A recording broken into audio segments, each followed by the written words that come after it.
Halo, Assalamualaikum. Apa kabar teman-teman semuanya? Ketemu lagi kita setelah 30 hari berpuasa di puasa kepompong kita. Saya ucapkan selamat kepada teman-teman yang telah lolos melewati tantangan demi tantangan dari hari pertama sampai dengan hari ke-30. Tentunya perasaannya dagdikduk antara iya enggak, lanjut enggak, menyerah enggak. Nah, ini menjadi suatu hal yang pre puasa kita sebenarnya, untuk karena insya Allah nanti malam kita sudah taraweh dan esok kita sudah menjalankan puasa Ramadan. Puasa kepompong ini adalah puasa yang luar biasa bagi saya, terutama karena saya merasakannya ketika kadang ingin berhenti tapi kok iya eman-eman gitu ya, sayang banget. Kemudian ketika ingin lanjut kok iya berat banget. Nah, ini adalah tantangan yang luar biasa buat kita semuanya, dan terutama saya secara pribadi mengikuti, membersamai teman-teman untuk bisa bersama-sama di puasa kepompong kita tahap Bunda Cekatan di tahap yang ketiga ini. Sekali lagi saya ucapkan selamat. Nggak gampang bagi teman-teman menjalankan puasa kepompong di saat memasuki masa krisis COVID juga. Ini adalah masa yang luar biasa, semua tantangan serba baru, ya. Rasanya juga baru, dan alhamdulillah kita tetap bertahan di puasa kepompong ini untuk bisa memberikan nuansa-nuansa positif untuk lingkungan kita, terutama untuk diri kita pribadi. Karena ketika pertama kali COVID krisis ini muncul, pasti kita semua merasa shock gitu ya, kita semua merasa shock, kemudian kita bingung mau apa, bahkan ada yang sudah menyerah sebelum berperang gitu, sampai ngontak-ngontak Miss Kokom kita, Maika, agar ini semua anak-anak ada di rumah, kemudian suami juga ada di rumah, nggak mungkin saya mengerjakan tantangan 30 hari sehingga memutuskan untuk berhenti. Ada yang seperti itu. Kemudian ada juga yang sudah di tengah-tengah menjalankan prosesnya sudah sangat bagus, tiba-tiba sudahlah sampai sini saja, saya nggak perlu lagi sampai selesai. Tapi ada juga Anda yang kelompok-kelompok climbers gitu ya, harus selesai, harus tiap hari, dan harus bisa selesai di garis finish. Inilah kita ada evaluasi diri kita. Kita tidak pernah menilai orang lain, kita hanya menilai diri kita saja terus-menerus. Ternyata ada kita yang memang kita saat itu adalah kita sedang dalam posisi quitter, takut dengan segala sesuatu yang serba baru tantangannya. Kemudian kita ternyata juga ada yang tipe campers, ya, tipe campers yang sudah merasa nyaman saja dengan perolehan yang seperti ini, tidak ingin maksimum lagi, KKM lah ya kalau kita anak-anak sekolah itu gitu ya, sudah KKM saja nggak apa-apa gitu, mencapai kualifikasi minimumnya sudah selesai nggak apa-apa. Dan ada juga ternyata kita udah tipe climbers gitu, tipe climbers yang memang harus berjuang gitu ya, pokoknya nggak boleh menyerah. Selamat untuk Anda semuanya, perolehan diri Anda semuanya, teman-teman. Itu adalah versi terbaik kita saat itu. Oke, itulah versi terbaik kita saat ini. Sehingga kita akan tahu kita punya room for improvement. Gitu ya. Kita punya ruang untuk kita memperbaiki diri kita. Ruang fasenya pas, momentumnya pas, karena besok adalah puasa Ramadan gitu. Jadi saat ini kita rencananya akan berlebaran gitu ya, merayakan perjuangan 30 hari teman-teman, dan kita hari ini tidak puasa. Jadi kalau ada puasa Ramadan kan hari 1 Syawalnya sudah lebaran ya, ini lebarannya kepompong ya, lebaran para kepompong. Dan di lebaran kali ini ada sesi spesial gitu ya, kita akan ngobrol bareng gitu ya, ngobrol bareng dengan co-founder Ibu Profesional ya, co-founder Ibu Profesional. Di sini kita akan berbicara, ngobrol bareng, ngobrol santai. Selama ini pengamatan beliau terhadap kelas-kelas kita seperti apa, dan bagaimana sih makna puasa kepompong itu bagi kita semuanya nih sebagai ibu-ibu itu. Oke? Oke, baik, kita panggil co-founder Ibu Profesional Bapak Dodi Marianto. Silahkan Pak Dodi Marianto. Selamat sore Pak Dodi. Assalamualaikum warahmatullahi wabarakatuh. Waalaikumsalam. Aku kok malu. Pak Dodi malu. Iya. Aduh. Ya ini ada pertama kali kita masuk di live Iya. Bunda Cekatan Iya, gitu betul. ya. Bagaimana perasaan Pak Dodi? Perasaannya matanya masih bingung harus menghadap ke arah Oke. mana. Ya. Kadang lirik-lirik ke monitor. Ya, Iya, gitu, monitornya di masih sana, kameranya ada di kamera sini ya sebelah Pak ya. sana. Iya, jadi Pak Dodi harus gesernya Jadi ke matanya sini. ke mana? Ke sini matanya. Mata ke sana tapi gambarnya di sana. Iya, jadi kita memang bingung kalau di seperti ini. Iya. Dan ini kita tidak ada operator. Tidak ada operator, jadi memang Itu salah satu keindahan pada etapa saat ini. Iya. Bahwa yang dulu segala sesuatu itu harus dikerjakan dalam satu ruangan dengan banyak peralatan, satu ruangan besar dengan banyak peralatan. Saat ini cukup dikerjakan di mana saja dengan peralatan yang cukup dioperasikan oleh satu orang. Iya. Bahkan bisa dioperasikan oleh host dan sekaligus tamunya. Jadi saya juga bisa mengoperasikan ini di mana saja. Betul, gitu. ya. Jadi bisa ngeklik sebentar dan logo-logo ini baru saja saya buat sekitar 10 menit yang lalu. Jadi nanti teman-teman kalau mau live silahkan pakai ini. Nanti tinggal diklik aja tanda bintang gitu ya di kamera live kita dan teman-teman tinggal pilih aja frame-frame yang sudah saya buat untuk bisa dipakai kita live di televisi. Ya, jadi kalau tamunya juga agak ada persoalan dengan hostnya gitu, tamunya juga bisa langsung mematikan sendiri. Iya, betul.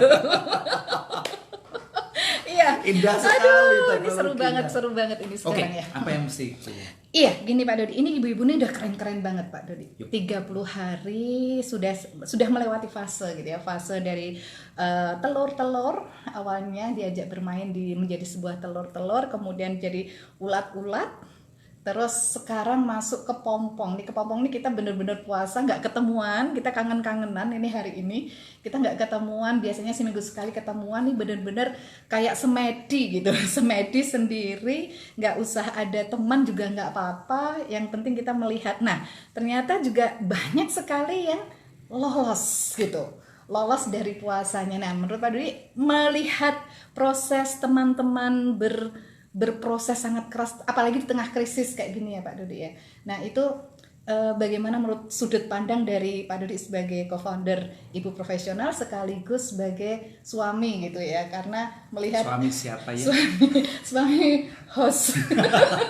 Suami host yang melihat setiap hari mikir masak apa, seneng di dapur, kemudian kalau udah selesai foto-foto heboh banget itu kayaknya gitu kan hari-harinya selama mengikuti tantangan 30 hari itu dah. Bagaimana dua sisi perasaan gitu yang perlu Pak Dodi sharekan, mungkin akan mewakili isi suara hati para suami yang ada di rumah itu mungkin terwakili gitu. Silahkan Pak Dodi. Ya. Jadi mungkin sebuah berkah ya bahwa para ibu sudah berproses menjadi kepompong sebelum krisis ini pecah. Jadi mungkin memang sudah ada naga-naganya waktu itu bahwa akan muncul krisis. Dan saat kemudian betul-betul merebak di semua arena, para ibu mungkin sudah lebih siap saat ini karena sudah mengawali untuk berproses sebagai kepompong. Ini hal menarik ya, kita bersyukur itu sebuah keberkahan dalam proses kali ini. Mungkin nggak sengaja juga. Nggak sengaja. Nggak didesain. Nggak ada by design sebenarnya karena kita nggak ngerti. Ya artinya bahwa ketika keberkahan itu datang, yang pertama adalah kita bersyukur atas hal itu. Kemudian proses kepompong yang sangat menarik adalah bahwa para ibu sebagai individu memilih untuk menarik diri dari keramaian. Melakukan aktivitasnya sendiri, tidak banyak, mungkin bahkan tidak berkomunikasi dengan lingkungan sekitarnya, untuk sebuah harapan nanti keluar sudah menjadi kupu-kupu yang indah, bisa terbang ke sana kemari, menebar manfaat, membantu penyerbukan bunga-bunga aneka rupa. Dan luckily bahwa ketika para ibu akan keluar dari kepompongnya ini, krisis merebak. Artinya ini sebuah kesempatan besar para ibu dapat menjalankan amalan yang luar biasa. Ini lahan yang sangat bagus, sangat subur, lahan di mana badai sedang menerpa. Jadi tanah telah diratakan, bersih, meskipun saat ini belum, tapi suatu saat nanti akan siap untuk ditumbuhi oleh tunas-tunas baru. Para kupu-kupu dapat melakukan penyerbukan bunga-bunga saat ini agar nanti siap untuk tumbuh tunas pada saatnya. Nah, sekarang seperti apa amalan untuk penyerbukan itu? Ibu profesional sangat menarik bahwa kemudian memunculkan sebuah program yang indah sekali, yaitu Ibu Bantu Ibu. Ya. Jadi yang kita lakukan adalah tidak perlu melakukan sesuatu yang muluk-muluk, ngawang-ngawang sampai tidak bisa dilakukan. Yang kita lakukan pertama adalah menolong diri kita sendiri. Cara kita menolong diri kita sendiri adalah dengan cara menolong orang lain. Itu sudah jaminannya memang demikian. Jadi ketika kita memberikan, maka kita akan mendapatkan lebih dari yang diberikan. Jadi, cara pertama untuk menolong diri sendiri adalah dengan menolong orang lain. Nah, orang lain yang paling berhak untuk mendapatkan pertolongan adalah orang terdekat. Jadi Nabi mengatakan mulailah dari lingkaran yang paling kecil. Siapa orang terdekat itu? Yaitu saudara terdekat atau tetangga terdekat. Karena itu tetangga adalah saudara kita yang paling dekat dalam saat ini. Maka mulailah dengan melihat lingkungan sekitarnya. Kemudian saudara terdekat, lakukan apa yang bisa kita lakukan. Kaidahnya sederhana bahwa kita hanya perlu memberikan apa yang kita punya. Punya beras, kita berbagi beras.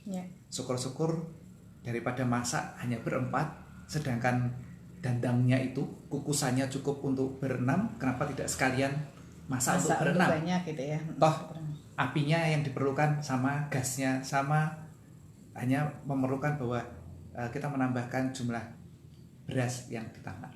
4 untuk kita, 2 untuk tetangga. Itu sudah sangat mencukupi. Tidak ada itu, punyanya apa? Bumbu, bahkan bisa berbagi garam bagikan. Tidak ada, maka berbagilah senyum. Karena Rasul mengatakan senyummu adalah sedekah bagi saudaramu. Jadi setidaknya kita tidak merepotkan orang lain. Yang kita punya adalah senyum. Kita sampaikan, kita sedekahkan senyum itu kepada tetangga, sehingga tetangga itu ketika melihat kita itu seolah-olah banyak beban hidupnya yang sudah terangkat baru itu. Sekarang sudah bisa lagi. Iya, mohon maaf tadi ada sedikit gangguan trying to reconnect, dan seperti Anda ketahui jari-jari kami semua mendekat ke layar. Ini semuanya berusaha sama-sama untuk membereskan ada apa dengan jaringan kita. Oke, lanjut Pak Dodi. Itu tadi, jadi bahwa yang pertama adalah kita melakukan apa yang bisa kita lakukan. Saudara terdekat kita rangkul. Kemudian Ibu Bantu Ibu, setelah kita berproses dengan menolong satu, kita mengajak 2 ibu yang lainnya untuk melakukan hal yang sama. Begitu seterusnya. Ini penyerbukan yang indah sekali. Perkiraan para ahli mengatakan bahwa dampak dari coronavirus ID-19 ini itu akan panjang, bukan dalam bentuk panjang dari sisi kesehatan, tapi justru yang non kesehatan masyarakat. Virusnya sendiri mungkin akan segera bisa diatasi, entah dengan penemuan obat baru atau terjadinya karunia Tuhan perubahan iklim dan cuaca. Maka diperkirakan tidak akan terlalu lama, tetapi dampak yang menyertainya itu yang mungkin akan lama. Itu aspek ekonomi dalam hari ini. Kita ketahui sampai hari ini beritanya sudah ada sekitar 16 jutaan pengangguran baru terjadi di negara Amerika. Itu di Amerika. Oh, itu di sana ya. Di sana. Bisa bergeret ke sini. Oh, gitu. sangat. Kalau ya. di negara papan Sam itu terjadi, biasanya akan bola saljunya ya. Bola saljunya akan merambah ke seluruh dunia dan tentu akan berdampak pada kita. Jadi tidak mengharap, tetapi kita perlu untuk mempersiapkan diri bahwa kemungkinan dampak dari COVID-19 ini akan panjang dari sisi ekonomi. Jadi setelah terjadi banyak demam karena COVID, berikutnya adalah terjadi penyempitan saluran keuangan. Waduh, ini penyakit baru ini ya, penyakit baru setelah demam COVID gitu ya. Setelah demam COVID ada penyempitan saluran keuangan. Oke, apalagi penyakitnya nih Pak Dodi? Kalau saya berharap jangan merambah ke komplikasi yang lain gitu. Itu aja udah pusing. Itu udah pusing ya. Jadi kalau kita cukup mengisolasi itu, moga-moga tidak akan merebak menjadi peradangan suhu sosial. Wah, ini kalau sampai peradangan suhu sosial itu komplikasi sudah makin tinggi dan penyelesaiannya akan lebih tidak mudah. Betul. Ketika ditambah lagi kemudian tidak hanya suhu sosial tapi juga peradangannya masuk kepada peradangan suhu politik. Wah, itu nggak enak banget. Iya, betul. Itu enggak lah, kita berharap tidak terjadi. Saya sebagai alumnus yang melewati peristiwa 98 sampai dengan 2000 sangat tidak berharap kita terjadi chaos dalam hal ini. Nah, caranya bagaimana? Caranya adalah agar kita mulai meluberkan empati kita sebesar-besarnya dengan menengok tetangga kiri kanan kita saja. Jangan terlalu repot mengurusi apa yang memang sudah menjadi jatah negara untuk mengurusnya. Biarkan para ahli itu yang mengurusnya. Kita lakukan apa yang bisa kita lakukan di sekeliling kita. Dengan memulai dengan menengok tetangga kiri, kanan, depan, belakang itu saja. Cukup itu saja. Itu sudah Syukur-syukur kalau ibu-ibu ini tergabung dalam dasawisma, ya satu dasawisma. Seru itu. Ya, kalau ibu-ibu tergabung di dalam halakoh pengajian di masjid, ya satu kelompok halakohnya dijaga bersama untuk saling tahu apa yang terjadi, apa yang bisa dibantu, apa yang kita bisa lakukan untuk saudara-saudara kita di sana. Itu sudah sangat bagus untuk menjaga agar kesulitan krisis ekonomi ini tidak merembet ke aspek-aspek yang lainnya, sosial dan politik dalam hal ini. Oke, pas banget ini ya. Jadi kita tadi sudah merasakan bahwa kemarin kita menjadi kepompong, kemarin menjadi ulat, kemudian kita puasa kepompong, dan saat ini hari ini Lebaran, besok kita sudah mulai jadi kupu-kupu muda gitu. Kupu-kupu muda itu akan mulai berlatih untuk terbang gitu, Peran kita sudah berbeda gitu. Berbeda. Kalau dulu di kepompong menjadi ulat itu kan kayaknya wah lapar gitu, semuanya dimakan gitu ya, semua lapar makan dan kayaknya mikir untuk diri sendiri gitu, pokoknya udah yang penting aku kenyang gitu, yang penting aku bahagia, yang penting aku bisa mendapatkan dan teman-teman selalu duduk manis untuk mendapatkan sesuatu, tiba-tiba diminta sendiri, dan sekarang mulai menjadi kupu-kupu muda, hari ini menjadi kupu-kupu muda untuk bisa berbagi gitu ya, untuk bisa membawa perannya gitu. Dan timingnya sangat indah. Yaitu timingnya memasuki sebuah masa di mana amalan dilipat gandakan pahalanya. Setiap satu kebaikan akan dilipat gandakan catatan amal baiknya. Ini etapa yang sangat bagus untuk para kupu-kupu untuk melakukan amalan. Tidak penting apakah besar atau kecil, lakukan. Betul. Karena ukuran seberapa besar atau kecil pahalanya itu bukan hak kita sebagai manusia. Itu hak Allah untuk menentukan seberapa yang disebut besar dan seberapa yang disebut kecil. Jadi tidak penting untuk kita untuk melihat bahwa apakah yang kita lakukan ini besar atau kecil. setiap hal yang kita lakukan itu adalah penting untuk menjaga kemanusiaan ini tetap berjalan pada track yang baik. Ya. Sehingga kehadiran kita sebagai manusia itu betul-betul bisa hadir sebagai rahmatan lil alamin. Keren sekali. Jadi itu adalah insight Pak Dodi sebagai co-founder Ibu Profesional tentang program Bunda Cekatan di kelas kepompong ya, di kelas kepompong. Nah, sekarang yang agak ringan dikit nih Pak Dodi, sebagai seorang suami nih ngelihat istrinya heboh terus gitu. Itu rasanya seperti apa nih Pak Dodi? Berat. Ini menahan apa gitu kan? Enggak menahan sih, tugas saya kan hanya belanja ya. Oke. Oh iya, tadi Pak Dodi sudah belanja ke pasar gitu, keren banget. Jadi beliau berangkat sendiri ke pasar karena saya belum menyiapkan bahan-bahan untuk 1 minggu ke depan gitu ya. Pak Dodi akhirnya berangkat ke pasar dan ini ceritanya gitu ya. Iya, jadi sebenarnya ketika ibu-ibu berproses itu para suami ya berbangga, memang sudah selayaknya begitulah. Tugas belanja kan memang tugas suami, tugas memasak juga tugas suami, tugas menjahit ya tugas suami, Wow. tugas suami ya sudah kan biasa saja, biarin aja. Cuma ada cumanya nih, coba ada cumanya apa? aslinya tuh begini. Ketika kemudian ternyata tugas suami yang paling berat itu adalah menjadi kurator. Setiap hasil karya itu harus begini. Kamera mana? Kamera. Aduh, itu berat sekali karena ketika menilai itu, coba tanya setiap guru ya. Yang paling berat itu adalah ketika harus mulai menggoreskan penilaian.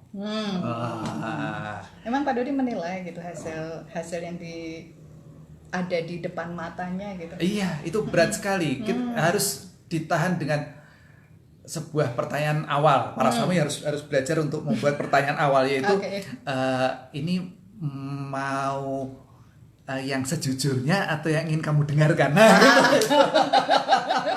Oh iya, karena ini penting buat saya pribadi sih sebenarnya, karena Pak Dodi ini sudah menahan perasaan untuk bisa mendapatkan makanan fresh itu selama 24 tahun. Jadi seperti teman-teman yang sudah ada yang tahu bahwa selama pernikahan kami hampir 25 tahun, tapi selama 24 tahun itu saya nggak pernah masak, saya nggak pernah ke dapur. Pak Dodi full kehangatan gitu ya. Kalau saya disuruh memilih masak ke dapur atau main sama anak, saya justru memilih main sama anak aja. Itu seru banget kalau main sama anak. Dan sekarang baru terlaksana akibat tantangan 30 hari. Gimana perasaan Pak Dodi mendapatkan makanan itu? Keren, itu seperti karunia dari Allah Subhanahu wa Ta'ala yang luar biasa. Ya, ini banyak hal yang kejutan yang Bu Septi berikan kepada saya di etapa kepompong ini. Ya. Kejutannya adalah sebagaimana kita ketahui bahwa orang itu kan menyukai 4 hal ya. 1, dongeng, yang kedua bermain, yang ketiga hadiah. Dan yang keempat kan kejutan. Nah, pada etapa proses Bunda Cekatan ini, telur, ulat, kepompong, ini banyak sekali kejutan.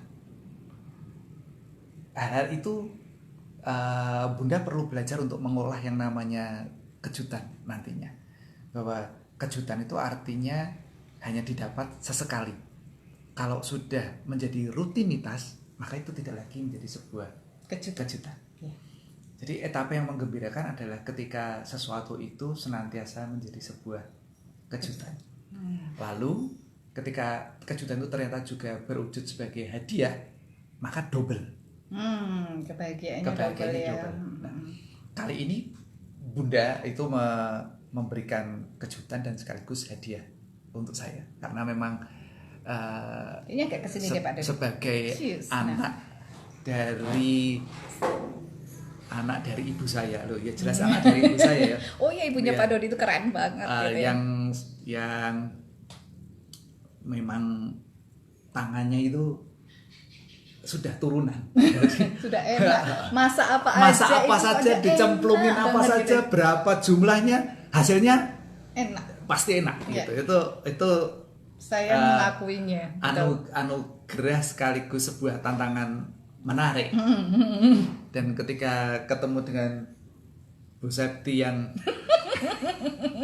Mau jujur, apa yang teman-teman ingin dengarkan, mau mendengarkan hal yang sebenarnya atau kira-kira ya sedikit ada polesan-polesan bikin tenang gitu lah ya. Meruntuhkan image Ibu Septi gitu. Itu, ya. Jadi ketika kita kemudian pada etape kali ini tiba-tiba muncul menu makanan yang sekali masak sekali habis, itu sudah luar biasa. Bahwa ternyata kemudian makanan yang sekali masak sekali habis itu ternyata juga enak, itu tambah luar biasa. Yang kemudian menu yang sekali makan sekali habis enak itu ternyata juga menu baru, itu juga tambah luar biasa. Jadi banyak sekali menu yang Bunda temukan ya, temukan itu entah dipelajarinya, entah Bunda itu sebenarnya ngarang gitu ya, dapatnya adanya tinggal ini ya, ya sudahlah ini ditambah gitu aja. Itu ngarang pol begitu, itu mungkin juga saya terima dan ternyata enak. Terima kasih ya. Setelah saya amati ini tadi bumbunya apa gitu. Untungnya saya itu sudah terlatih oleh bapak saya. Bapak saya itu kalau masak bumbunya tidak pernah jelas dan tidak pernah sama. Jadi Berarti saya layak untuk menjadi menantu almarhum bapak. Ya, gitu ya. Iya, ini menarik untuk dari sisi seorang pasangan gitu ya, pasangan hidup yang melihat kita gitu, yang melihat kita heboh sendirian. Ada gitu. satu hal yang menarik adalah bahwa sama Bu Septi heboh itu, Bu Septi tidak menuntut apa-apa dari saya. Itu sudah sangat menenteramkan. Apa nih contohnya? Jadi misalnya begini, enggak nyuruh, mbok itu lumpangnya digotongin ke sini, mbok dibantu ngulek ini, mbok dibantu ngupas, kan aku sudah masak, mbok ya gantian nyuci piring, nyuci asa-asan. Iya. Itu kadang-kadang membuat nanti yang tadinya terkejut jadi terkejut gitu kan, enggak enak. Jadi harus mencukupkan bahwa prosesnya mesti end to end. Ya, Start to end. Jadi ketika dimulai sampai dengan selesai. Jangan kemudian digantung di tengah. Sudah makan toh? Sudah kenyang toh? Nah, sekarang asah-asah gitu. Nah, itu kan nggak enak kalau kayak gitu itu. Betul. Dan itu bisa saya lakukan karena saya merasa ini bermain gitu. Ini saya tuh senang bermain, sehingga kalau teman-teman ingin melihat kunci saya untuk bisa konsisten dan komitmen terhadap satu hal saja, itu karena saya merasa ini adalah permainan.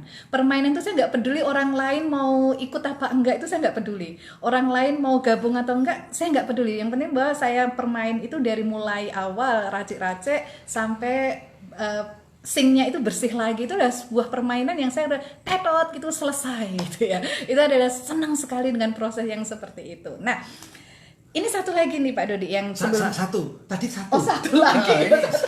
Ini pembawa acara yang amatiran ini ya, baru awalannya. Semua satu. Saya kira tadi pertanyaan ini satu Pak, 1A, 1B, 1C. Oke, pertanyaan selanjutnya. Gitu kan. Pertanyaan selanjutnya. Ini momennya pas banget gitu, Okay. Ternyata kita selesai gitu ya, pas di tanggal 23, kemarin 22 April. Ya, 22 April dan sekarang ini masuk di awal Ramadan nih nanti sore nih ya.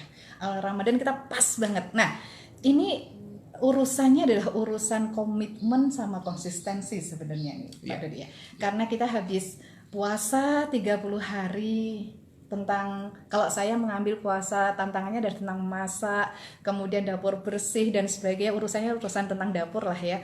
Itu kan kalau berhenti bakalan balik lagi nanti gitu. Bisa jadi balik lagi. Nah, gimana nih caranya? Karena ini pas banget, semuanya pas banget. Kita akan masuk ke puasa Ramadan 30 hari lagi. Di COVID krisis ini juga. COVID krisis ini kayaknya semua sedang diminta untuk puasa gitu. Dan pasti kita akan memasuki sesuatu yang baru. Nah, permasalahannya adalah apakah kita ini sanggup memasuki fase baru dengan komitmen dan konsistensi yang tinggi, atau nanti apa yang menyebabkan kita balik lagi nanti akhirnya ke posisi awal yang dimana dapur berantakan lagi, masakan dia kehangatan lagi gitu. Gimana nih Pak Dodi, menurut Pak Dodi? Ya, ada satu hal yang selalu saya khawatirkan dan saya tidak Agak keras dikit ya Pak Dodi. Ini biar kelihatan syahdu. Ini bukan persoalan volume, ini persoalan drama. Oke. Iya, kalau sedang acting kok diganggu. Mbak nangisnya kurang kenceng, Mbak nangisnya kan ya gak enak tuh. Oke. Jadi apa mau aku tadi mau bicara apa? Konsistensi ya, masalah konsistensi. Ada satu hal yang sering merusak sebuah proses. Hal itu bernama wisuda. Jadi ketika seseorang diwisuda, dia merasa selesai kegiatannya. Dan ketika selesai kegiatannya, maka segala amalan sebelumnya, intensitas aktivitas sebelumnya menjadi luruh dan berantakan. Sebagai contoh, ketika mahasiswa tingkat satu, tingkat 2, tingkat 3 itu bacaan kita naik terus. Sampai kemudian masuk pada menulis tugas akhir atau skripsi, bacaan kita banyak sekali. Lalu begitu wisuda, maka seketika bacaan kita surut drastis jumlahnya. Jumlah dan kualitasnya. Itu efek yang terasa sekali. Amalan Ramadan kita bagus sekali. Ini tahun-tahun sebelumnya ya. Bagus sekali, intens. Begitu kita menyebut 1 Syawal sebagai wisuda, kita telah mencapai kemenangan. Maka 1 Syawal itu juga kita sudah luruh banyak amalan dibandingkan etapa sebelumnya. Jadi wisuda itu sesuatu yang sangat mengkhawatirkan buat saya. Dulu ketika kuliah saya hampir tidak mau mengikuti prosesi wisuda sampai dipaksa oleh bapak dan ibu. Hanya perlu foto ya, fotonya untuk dipasang di kelurahan gitu nanti. Dan ketika 2 orang anak saya wisuda, NS tidak mau wisuda. NS tidak mau wisuda. Ara mengambil wisudanya tapi juga tidak mau kami hadir. Kita nggak diundang, jadi kita nggak pernah. Lebih memilih adik dan kakaknya untuk hadir, bukan untuk proses wisudanya, tetapi untuk bisa foto-foto bersama dengan kawan-kawannya.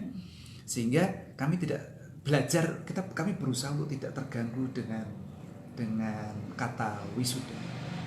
Padahal sebenarnya kata wisuda itu diambil dari kosakata Jawa itu sebagai proses tanggung jawab. Jadi ketika Wini Sudo dadi senopati, itu artinya diwisuda menjadi senopati, itu diangkat menjadi senopati, sehingga menjadi memiliki tanggung jawab penuh sebagai seorang senopati. Jadi ada peran baru, ada tanggung jawab baru, betul. Kemuliaannya naik gitu ya. Setelah sebuah proses berjalan, ada kemuliaan baru Wini Sudo.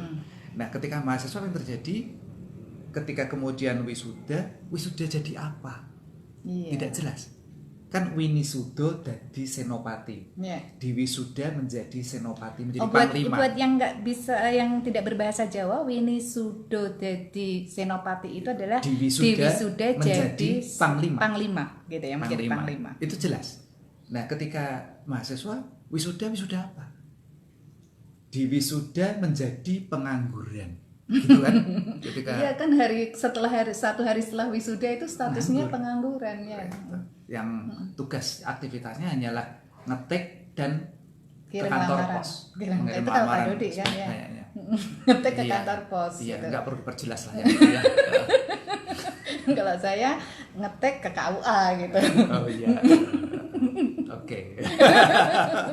Oke. Oh itu.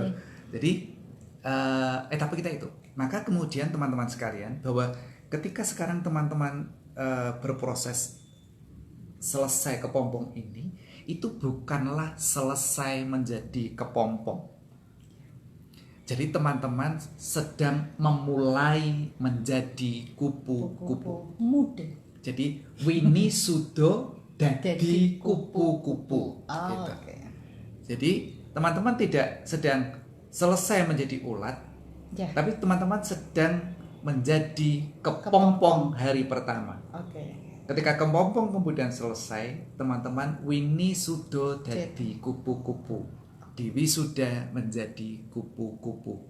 Bukan kepompongnya berakhir. Oh. Gitu. Ya. Itu proses di dalam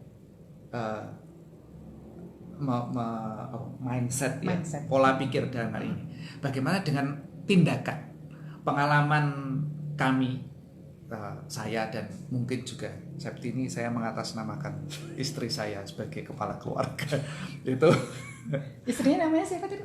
siapa ya? Itu tadi bisa di googling siapakah istri Bapak Dodi Marianto. Oke. Itu nanti. Apa mau aku? Action. Dalam actionnya bagaimana menjaga konsistensi itu adalah bahwa ketika suatu tindakan baru, aktivitas baru akan menjadi sebuah kebiasaan itu setelah lolos dilakukan tanpa berhenti selama 90 hari. 90 hari. Jadi nanti hari ke-91 baru jadi gitu ya. Iya. Biasanya. Biasanya kalau baru hari ke-50 sudah batal, maka argonya mulai lagi dengan hari pertama. Oke. Dilakukan lagi terus menerus sampai hari ke-90 biasanya akan menetap menjadi sebuah kebiasaan. Kebiasaan baru, peran baru gitu ya. Iya. Nah, ini tentu saja hanya statistik secara umum. Ya. Bisa saja berbeda masing-masing, untuk masing-masing orang. Ya, kita ambil rata-ratanya kira-kira demikian. Kalau pada ajaran Islam itu apabila seseorang 40 kali sholat terus-menerus berjamaah di masjid tanpa putus, maka ia akan terbebas dari apa namanya, kemunafikan, kepura-puraan dalam beribadah. Itu untuk menjaga berlatih istiqomah. Istiqomahnya itu yang penting ya.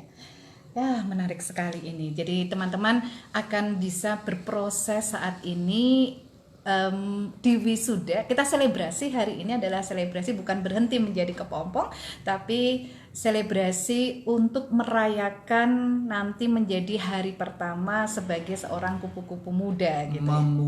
Memulai kehidupan sebagai kupu-kupu. Memulai kehidupan sebagai kupu-kupu gitu ya. Yeah. Nah, jadi ini nanti proses. Kalau memulai kehidupan sebagai kupu-kupu tidak perlu ditambah dengan memulai kehidupan kupu-kupu muda. Oh iya, karena masa kita memulai kehidupan menjadi kupu-kupu tua. Kalau nanti memulai malah jadi memulai sebagai kupu-kupu bayi. Ya, gak puitis blas gitu itu. Bener, saya itu kadang berlebih untuk kata-kata ya, untuk kata-kata lebay gitu, lebay. Jadi bingung sendiri sebenarnya saya ini mau apa gitu kan terusan. Oke, masih ada waktu 15 menit. Jadi satu lagi pertanyaan teman-teman. Enggak. Saya akan membuka pertanyaan. Mungkin teman-teman silakan kalau ada yang mau bertanya gitu ya, yang mau bertanya akan saya buka pertanyaannya. Silahkan langsung ditulis gitu ya, ditulis di kolom komentar. Nanti akan saya pilih 2-3 pertanyaan sampai nanti akhir jam 4.30 nanti kita akan bersama-sama di sana. Oke? Cika, debat diksinya jangan diperpanjang ya. Cukup ini saja ya. Nanti nyerempet kemana-mana, nggak boleh ya. Saya sama Pak Dodi itu selalu debat diksi kalau di Roma gitu Iya. kan. Jadi kalau di negara lain itu sedang debat diksi itu baru-baru aja. Kami sudah terlatih tiap Sudah hari. terlatih Iya. sampai 25 tahun ya Iya. kita selalu seperti ini memperdebatkan sesuatu yang nggak mutu sebenarnya gitu kan. Nggak mutu-mutu banget itu. Ih, Bu Septi. Saya lain ya. Aduh. Saya masih menunggu pertanyaan dari teman-teman. Kalau misal Ini kok senang ada melihat pertanyaan ibu tertawa. Sama sekali tidak ada kata-kata senang melihat saya tertawa. Itu bias gender kayak gini ini. Iya. Mereka adalah timku. Kayak bal-balan ya. Aduh, saya ini kalau di rumah bisa mati ketawa ini kayaknya karena tiap hari kayak gini ini real. Kami tidak ada skrip, tidak ada rencana. Tadi saya cuma bilang Pak nanti kita siaran live ya gitu kan, siaran live dan nggak ngerti mau ngomong apa. Oh iya gitu ini. kan. Jangan dilihat kostum ke bawah ya.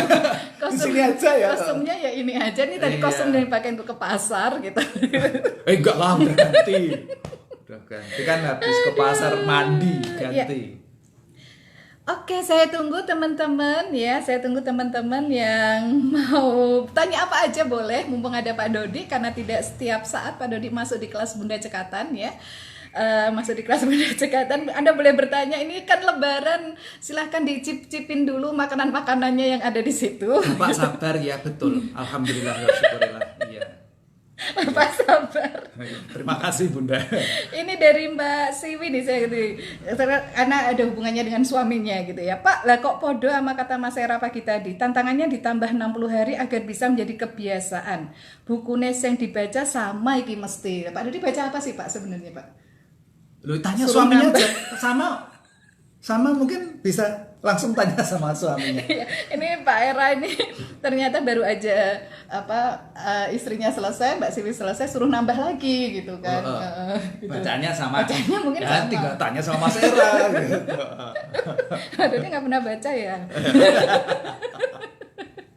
Pak Winnie Suda itu penjabarannya apa ya Pak ya? Winnie Suda. Winnie Sudo Mbak itu. Amlika Dery Ya, ini ya. Winnie Sudo itu jangan dipisah ya, bukan Winnie dan Sudo. Nanti ada Winis dan Udo. Itu beda lagi tuh.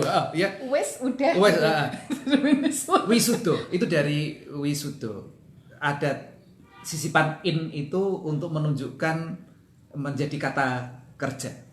Winisudo itu artinya di apa namanya tadi? Dinobatkan. Di apa ya? Dilantik gitu mungkin seperti itu, diangkat menjadi Oke. gitu. Ya.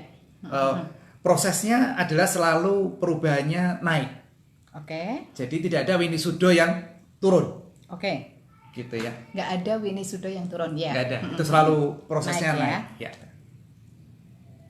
Jadi itu Mbak Amlika, sebentar saya lagi nyari page kita.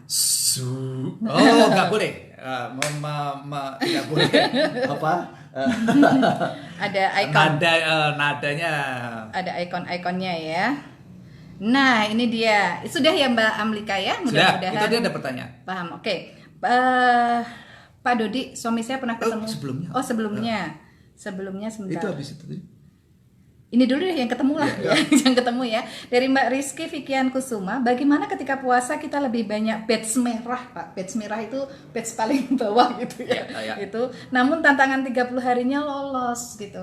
Ya. Bagaimana Pak ya gitu? Ya, tidak apa-apa. Namanya juga di dalam wisuda itu ada yang the precision man.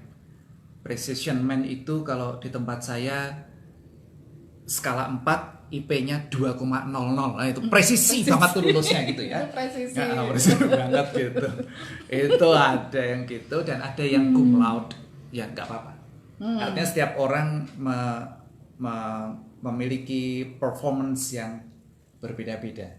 Nah, eloknya sekarang adalah bahwa Bunda adalah pelaku dan Bunda juga adalah yang memberikan penilaian. Ya, betul. Jadi yang pertama adalah saya mengapresiasi Bunda yang merahnya banyak dan tetap lolos. Artinya yang pertama Bunda sangat jujur kepada diri sendiri. Itu penting. Jadi kalau kita tidak tahu apa yang kita tahu, itu aja nggak enak. Lebih-lebih kita tidak tahu apa yang kita tidak tahu. Wah, itu parah banget. Yeah. Tetapi dimulai dengan kita tahu apa yang kita tidak tahu, itu sebuah langkah awal untuk menggapai peningkatan. Okay. Baik wawasan, keterampilan, pengetahuan, ilmu, dan lain sebagainya. Jadi setidak-tidaknya begitu Bunda tahu bahwa Bunda merah di sisi itu, Bunda tahu apa yang Bunda perlu untuk ditingkatkan. Yeah. Jadi Bunda mulai dengan tahu apa yang Bunda tahu. Bunda tahu apa yang Bunda tidak tahu. Oke. Itu. Jadi Bunda mengerti apa yang Bunda perlu untuk tingkatkan. Itu catatan yang bagus sekali. Sehingga Bunda tahu langkah apa yang perlu diambil untuk membuatnya menjadi kuning atau hijau. Nah, kalau setelah mengetahui langkahnya, barulah kemudian menantang diri sendiri untuk berani nggak menjalani langkah yang sudah ditetapkan itu. Itu tantangan berikutnya. Sebenarnya parah kalau menuliskan aneka macam hijau-hijauan, tapi sebenarnya tidak tahu persis apa yang sudah dikerjakannya. Itu artinya untuk menyenangkan, hanya untuk menyenangkan orang lain dan kadang-kadang ngeyem-ngeyemi diri sendiri. Gitu ya, diri sendiri. Gitu itu justru berbahaya karena menjadi tidak tahu apa yang ia tidak tahu. Itu tidak akan mendapatkan peningkatan diri. Rugi gitu. Rugi ya malahan. Ya. Jadi pertama saya apresiasi bahwa Bunda mengerti kali ini lolos 30 hari. Namun banyak sekali merahnya. Oke, diterima dulu. Berikutnya, tahu bahwa yang merah ini dan bagaimana membuatnya menjadi kuning dan lebih-lebih hijau. Kalau sudah tahu mengenai itu, berikutnya tantang diri sendiri. Berani nggak untuk menjalankannya secara konsisten pada etape berikutnya. Bikin etape kepompongnya sendiri. Ya, itu penting banget buat teman-teman yang sudah mendapatkan badge merah tapi dengan mindfulness, dengan kesadaran gitu ya, bukan dengan cara lupa terhadap Bunda Cekatan gitu ya, lupa kalau sedang ada program Bunda Cekatan, lupa kalau sedang menjadi kepompong, kemudian ketika ingat sudah di akhir pekan dan teman-teman udahlah badge merah aja semuanya gitu. Itu yang tidak boleh karena teman-teman akan merasa rugi banget karena memang sebenarnya teman-teman bukan tidak punya waktu gitu, tapi memang tidak menempatkan prioritas pengembangan diri kita ini pada tempat yang teratas gitu. Ini yang penting untuk dipahami oleh teman-teman ya. Ya, paradoks menarik dari manusia pada umumnya dan banyak menggejalai para ibu. Yaitu pengen dihargai, pengen dihargai, pengen diberi tanggung jawab, tetapi ketika kemudian dimuliakan, dihargai dan diberi tanggung jawab, takut sendiri. Ya, betul. Nah itu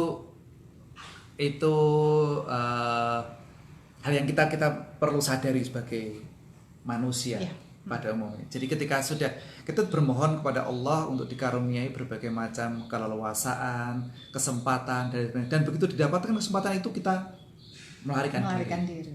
Melarikan dirinya bisa dalam bentuk aneka macam.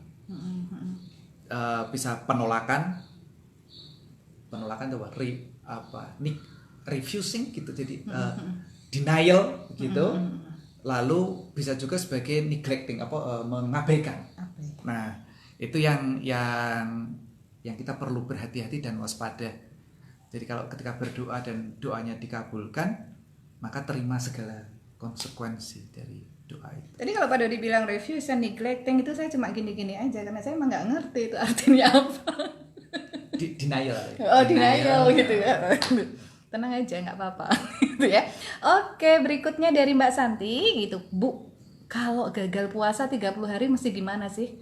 Bagaimana sih mengkodonya gitu? Gagal puasa 30 hari. Iya, dikodo masuk puasa lagi gitu ya Pak. Iya, kan ada berbagai macam nih ya Mbak Santi ya. Gagal puasa itu. Gagal puasa itu kan ada karena uzur. Ya, betul. Ada yang karena abai. Sepuh gitu ya. Iya, bukan. Kalau sepuh memang ada keringanan toh. Ada rukhsah untuk itu. Kalau ini kan abai. Abai itu misalnya sudah tahu waktunya puasa yo makan. Itu yang nekat lebih gitu ya. Yang dalam riwayat Nabi bahkan ada yang nempel-nempel pasangannya lalu terjadilah hal-hal yang diinginkan berdua iya, gitu. iya. Itu kan Sengaja gitu sengaja. ya. Itu kemudian bagaimana proses mengkodonya itu menyengaja Ya. atau abai. Ya. Itu juga hal yang beda. Jadi yang penting kita tahu terlebih dahulu nih, mengapa kita batal puasa kita. Nah, kemudian kalau sudah tahu itu keliru, maka masuk pada SOP tobat.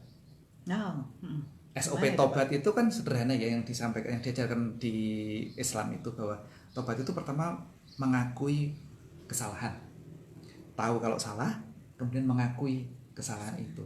Setelah mengakui kesalahan, kemudian istighfar, memohon ampun atas kesalahan itu kepada Sang Khalik yang sudah memberikan aneka kesempatan, aneka kemuliaan, aneka segala nikmat, dan kita abai.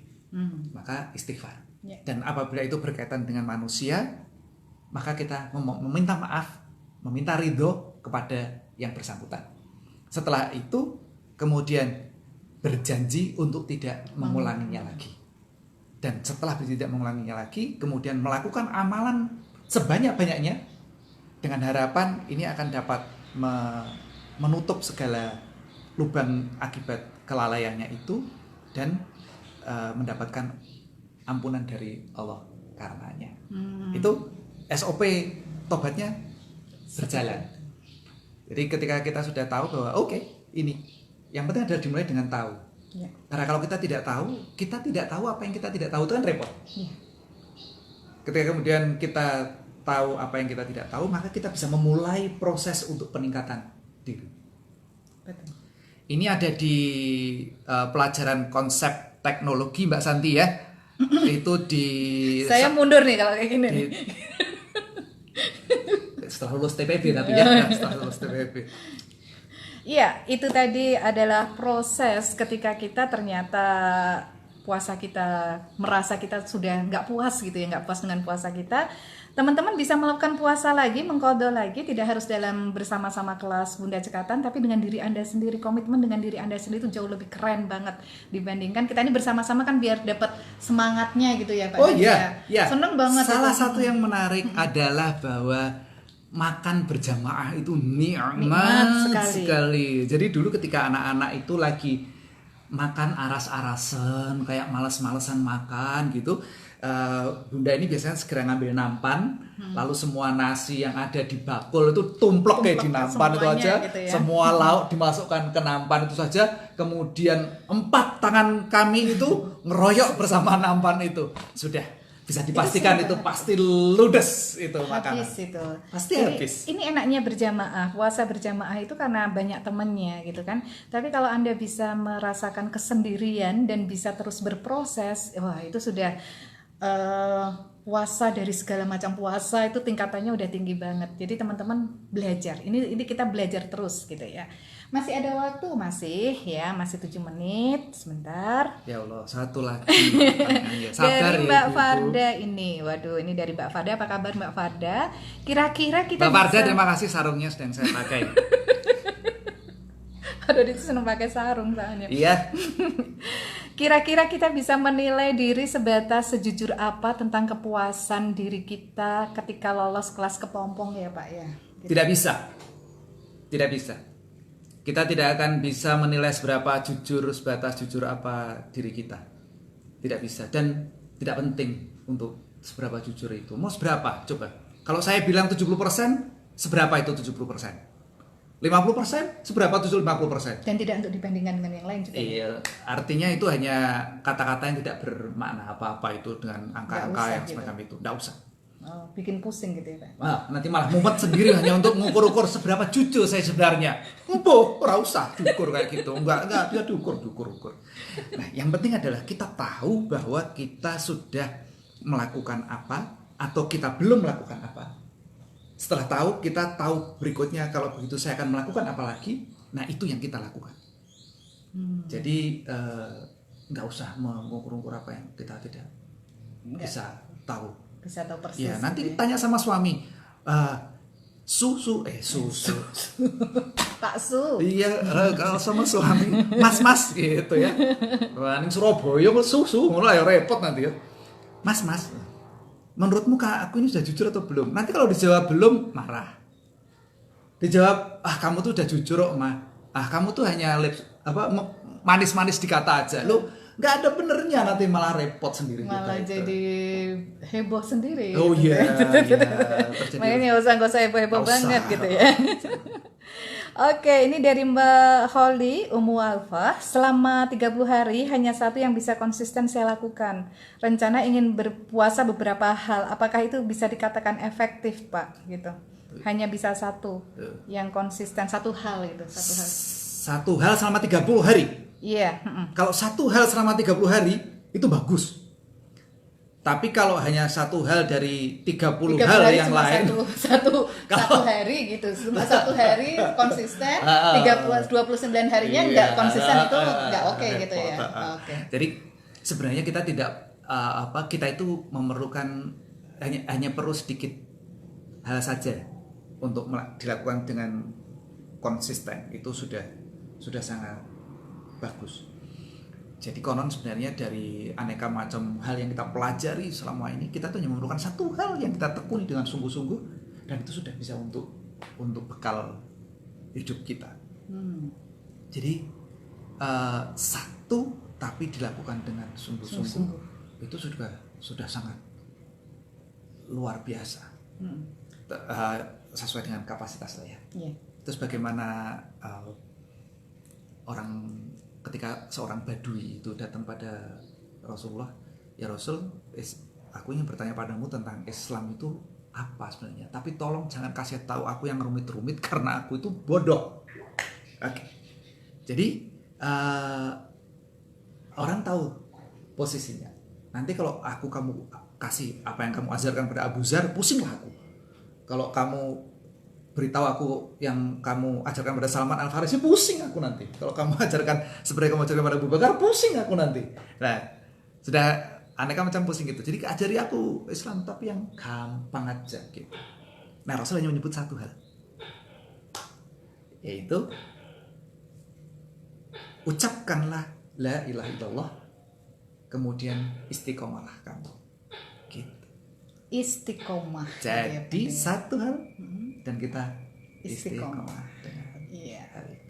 Menarik sekali. Ini sangat kunci dari perjalanan puasa kita, bahwa sebenarnya cukup satu hal tapi Anda konsisten menjalankannya sehingga muncul perubahan-perubahan yang ada pada diri kita. Karena hidup ini adalah selalu berubah gitu ya, selalu berubah, perubahan-perubahan yang terjadi. Versi terbaik kita harus selalu muncul setiap saat dari tahun ke tahun, dan kita akan bertemu dengan posisi kemudian versi terbaik kita yang berbeda dari hari ini. Itu harus ada gitu, jangan mau stuck gitu. Kenapa hanya dengan satu hal dan akan mencukupi hal itu? Karena hidup kita itu tidak bisa mengisolasi satu dengan yang lainnya. Ya. Jadi memasak itu tidak akan bisa diisolasi dari kegiatan yang lainnya, semacam membersihkan rumah, sholat, membaca, dan lain sebagainya. Jadi ketika kita bisa konsisten pada satu hal, itu juga akan mempengaruhi tingkat konsistensi kita pada yang lainnya. Karena setiap hal dalam kehidupan kita itu saling kait satu dengan yang lainnya. Maka mulailah dengan satu saja terlebih dahulu. Nanti itu akan mengkait ke yang lainnya. Dan itu harus diobrolkan dengan pasangan kita. Ini adalah pengalaman saya ketika dulu awalan menikah. Di proses tahun-tahun pertama, saya stres menjadi seorang ibu yang harus bisa mengerjakan semuanya. Maka kami tawar-menawar untuk proses kesepakatan gitu, sebuah kesepakatan. Maka saya merasa yang paling saya sangat bahagia menjalankannya adalah mendidik anak. Maka saya komitmen buat kesepakatan dengan Pak Dodi bahwa saya akan komitmen dan konsisten istiqomah mendidik anak-anak ini. Bahkan itu selama 8 tahun pertama itu benar-benar saya menggali kemampuan saya gitu ya, kemampuan saya, konsistensi saya, jam saya untuk bisa fokus memberikan waktu spesial untuk anak-anak di 8 tahun pertama pernikahan itu. Sehingga Pak Dodi mentoleransi untuk kadang beliau beli nasi bungkus gitu kan, nasi bungkus untuk anak dan istrinya gitu. Kemudian kurus karena di sini ini apa namanya ada tempat sabunnya gitu kan, tempat sabun. Oh, sekarang sudah tidak ada. Saking nggak pernah diurus sama istrinya gitu. Sudah rata. Nggak pernah diurus sama istrinya, saya cuma ngurus anak terus, dan Pak Dodi menerima itu karena adalah ini sebuah kesepakatan yang kita bangun bersama. Tapi saya juga nggak nggak cuek-cuek amat gitu, masa itu aja. Terus saya ingin meningkat gitu, maka saya belajar untuk menata rumah seperti apa sambil mendidik anak menata rumah, kemudian mendidik anak menata rumah, memasaknya waktu itu cuma sayur bayam, sayur sop diangetin, kalau masih sisa diangetin kecuali bayam gitu ya, diangetin. Pak Dodi menerima dulu. Yang penting adalah proses acceptingnya gitu ya Pak, ya itu waktu itu ya. Ya, kepepet ya ibu-ibu ya. Bu, iya gitu loh kalau di layar. Oh iya, harus harus itu kan. Ikhlas Oh, ya. ikhlas. Iya, betul. Iya, betul. Iya. Oke. Kita Ya, nanti ibu-ibu sekalian akan bisa melihat bahwa konsisten itu penting. Ibu-ibu nanti bisa melihat tayangan ini setelah sekian tahun yang akan datang. Ibu bisa lihat ya, mata saya itu dari tadi nggak jelas tuh arah pandangnya kemana. Ini masih bingung. Nggak sadar kamera. Ini kameranya ada di sebelah mana? Sebelah sana loh. Sebelah sana, tapi saya nggak bisa lihat wajah saya sendiri. Sudah padahal pengen lihat wajah gitu. Padahal pengen lihat wajah. Nanti jangan-jangan terlihat buruk kan?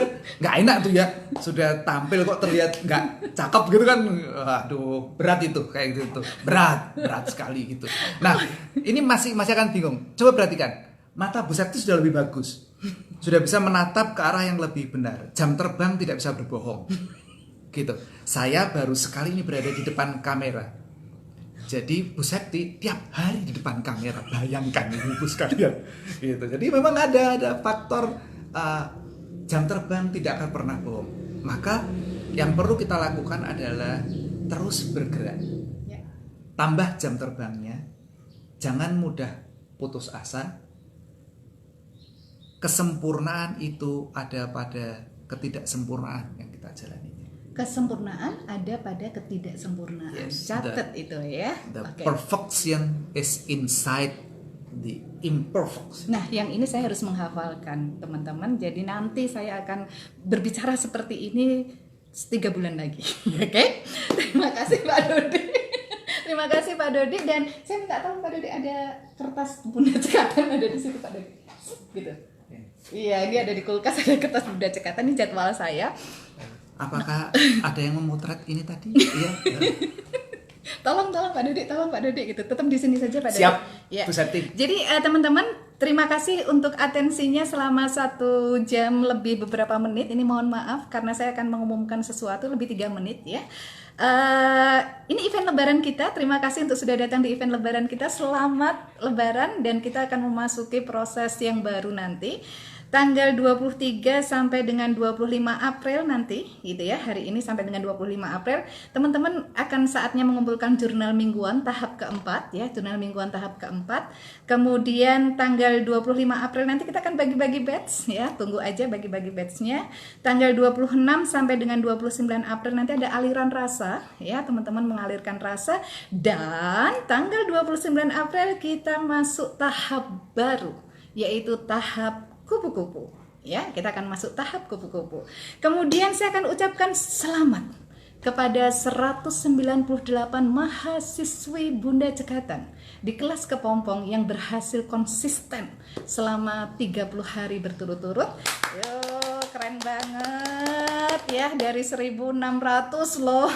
Ini masuk ke 198-nya. Siapa saja mereka nanti kita tunggu pengumumannya. Nah, Anda berarti sudah masuk di dalam kelompok khawas. Khusus gitu ya, khusus ya. Khawas itu khusus ya Pak ya, aku tahu kalau itu ya. Dan nanti akan dapat hadiah untuk bisa coach bersama kami berdua, ngobrol bersama kami berdua per 100 orang gitu ya, per 100 orang dengan Zoom gitu ya, dengan Zoom kita akan bareng-bareng ngobrol seperti ini. Kami gantian mendengarkan Anda 198 mahasiswa yang lolos ini untuk bisa bersama-sama. Saya tidak akan ada tidak akan ada reward dan punishment, adanya adalah kesepakatan dan konsekuensi. Maka kita sudah sepakat pantangan 30 hari, konsekuensinya adalah Anda yang sudah lolos 30 hari, sudah komitmen 30 hari akan mendapatkan sesuatu yang lebih dari yang lainnya. Terima kasih sudah bersama dengan kami dan sampai jumpa di acara-acara berikutnya yang seperti ini ya Pak ya. Dan kita akan salam cara kita Bapak. Tidak boleh salaman ya. Ini COVID. Tapi kita suami istri. COVID. COVID. Aduh, terima kasih nggak, saya salaman saya nggak diterima sama Pak Dodi, sedih banget gitu. Ini salaman kami ya.